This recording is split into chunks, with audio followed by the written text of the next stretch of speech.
6 silk thread ತೆಗೆದುಕೊಂಡು ಅದಕ್ಕೆ ಈ ರೀತಿಯಲ್ಲಿ ನಾಟ್ ಹಾಕಿ ನಾಟನ್ನು ಬಟ್ಟೆಯ ಹಿಂದುಗಡೆಗೆ ಹಿಡ್ಕೊಂಡು ಕ್ರೋಶೆ ನೀಡಲನ್ನು ಈ ರೀತಿಯಲ್ಲಿ ಹಿಡಿದುಕೊಂಡು ಒಳಗಡೆ ಚುಚ್ಚಬೇಕು. ಹೀಗೆ ಚುಚ್ಚಿ ಇದನ್ನು ಒಳಗಡೆಗೆ ಎಳ್ಕೋಬೇಕು. ಈ ರೀತಿಯಲ್ಲಿ ಬರ್ತದೆ. ಆಮೇಲೆ ಒಂದು ನಾಟು ಹಾಕೋಬೇಕು ಈ ರೀತಿಯಲ್ಲಿ.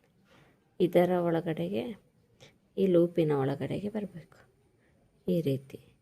ಹೀಗೆ ಹಿಡಿದು ಎಳೆಯುವಾಗ ಈ ಹುಕ್ಕು ಇದರ ಸ್ಟಾರ್ಟಿಂಗ್ ಹುಕ್ಕಿನಾಗಿದೆ, ಅದು ನಮ್ಮ ಸೈಡಿಗೆ ಮುಖ ಮಾಡಿರಬೇಕು ಈ ರೀತಿಯಲ್ಲಿ. ಇನ್ನೊಂದು ಸತಿ ತೋರಿಸ್ತೀನಿ ನೋಡಿ. ಈ ರೀತಿಯಲ್ಲಿ ಇರ್ತದಲ್ಲ, ಹೀಗೆ ಹಾಕಿ ಅದು ನಮ್ಮ ಸೈಡಿಗೆ ಮುಖ ಮಾಡಿರಬೇಕು.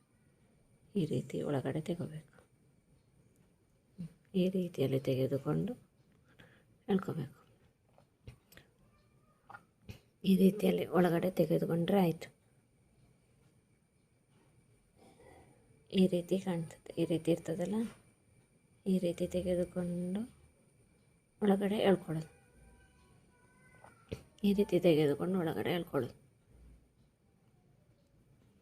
ಇದು ಎಲ್ಲಿಗೆ ಬರ್ತದೆ ನೋಡಿ, ಅಲ್ಲಿ ಫಿಕ್ಸ್ ಮಾಡುವ. ಇದೀಗ ಇಲ್ಲಿಗೆ ಬರ್ತದೆ, ಇಲ್ಲಿ ಫಿಕ್ಸ್ ಮಾಡಿದರೆ ಆಯಿತು. ಈ ರೀತಿ ಹಿಡ್ಕೊಳ್ಬೇಕು ದಾರ, ಸೂಜಿ ದಾರ ಇಲ್ಲಿರ್ತದೆ. ಸೂಜಿ ಹೀಗೆ ಹಿಡ್ಕೊಂಡು ಫಿಕ್ಸ್ ಮಾಡೋದು ಈ ರೀತಿಯಲ್ಲಿ. ಈಗ ಇಲ್ಲಿ 2 ಇದೆ, ಇದೊಂದಿದೆ, ಇದೊಂದಿದೆ. 2ರ ಒಳಗಡೆ ಪಾಸ್ ಹಾಕಬೇಕು ಈ ರೀತಿಯಲ್ಲಿ.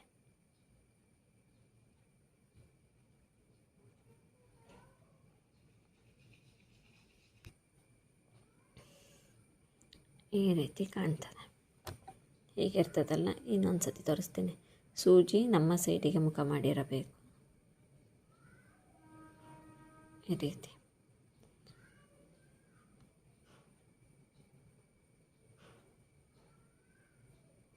ಹೀಗೆ